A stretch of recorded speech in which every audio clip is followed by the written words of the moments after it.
ఇల్లుగా ఒక మాట రాసిరు, సంక్రాంతికి పంచాయతీ బేరీ, జనవరి 14న నోటిఫికేషన్, ఫిబ్రవరి 2వ వారంలో ఎన్నికలు అంటూ ఏదో ఇది కూడా ఎగ్జాక్ట్ వార్త కాదు, ఇది కూడా ఊహాజనితమైనటువంటి వార్తనే. ఇది ప్రీ అజంప్షన్ అనుకోవచ్చు. ఎందుకంటే జనవరి 14 నోటిఫికేషన్, ఫిబ్రవరి 2వ వారంలో ఎన్నికలు అంటూ ఇక కారణం ఏంటిదంటే కులగణనకు సంబంధించిన రిపోర్ట్ ఇంకా రాకపోవడం, రిజర్వేషన్ల ప్రక్రియ ఖరారు కాకపోవడం వల్ల ఈ 3 దశల్లో నిర్వహణ, తర్వాత జెడ్పీటీసీ ఎంపీటీసీలకు 2 పిల్లలకు మించి సంతానం నిబంధన ఎత్తివేత. గతంలో 2 పిల్లల కంటే ఎక్కువ ఉంటే అవకాశం ఉండకపోతుండే సర్పంచ్గా పోటీ చేయడానికి. ఇప్పుడు 3 ఉండని 4 ఉండని ఏ నిబంధన లేదట. అప్పుడు 1994 తర్వాత పిల్లల్ని కనకూడదు అంటే 3వ బిడ్డను కనకూడదు, 2 బిడ్డలే ఉండాలి, 2 పిల్లలే ఉండాలి. 2 పిల్లలు ఉంటే మాత్రమే అవకాశం ఉండే పంచాయతీ ఎలక్షన్లలో, లోకల్ బాడీస్లో ఆ నిబంధన ఎత్తివేయడం వల్ల ఇప్పుడు ఎవరైనా పోటీ చేసే అవకాశంకి వచ్చింది. సో అనంతరం బీసీ రిజర్వేషన్లపై ప్రభుత్వ నిర్ణయం, ఎందుకంటే ఈ సమగ్ర కులగణన పైన డిసెంబర్ 10కి వస్తుంది.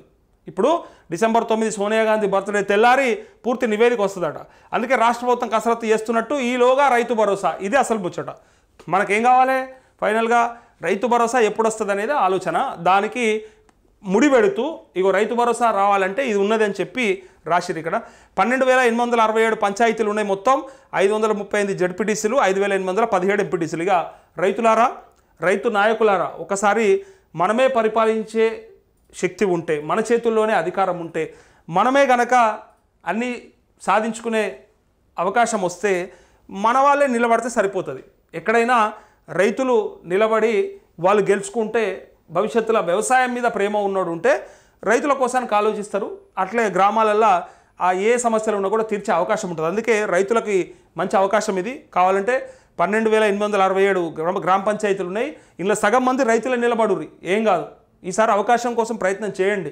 మీ ప్రయత్నం లోపం ఉండకపోతే సరిపోయా, ఖచ్చితంగా గెలిచిరనుకో రేపు పొద్దుగాల రైతుల బాధలేందో ఎదుర్కొన్న మీరు రైతుల సమస్యలు తీర్చడానికి ముందుంటారు.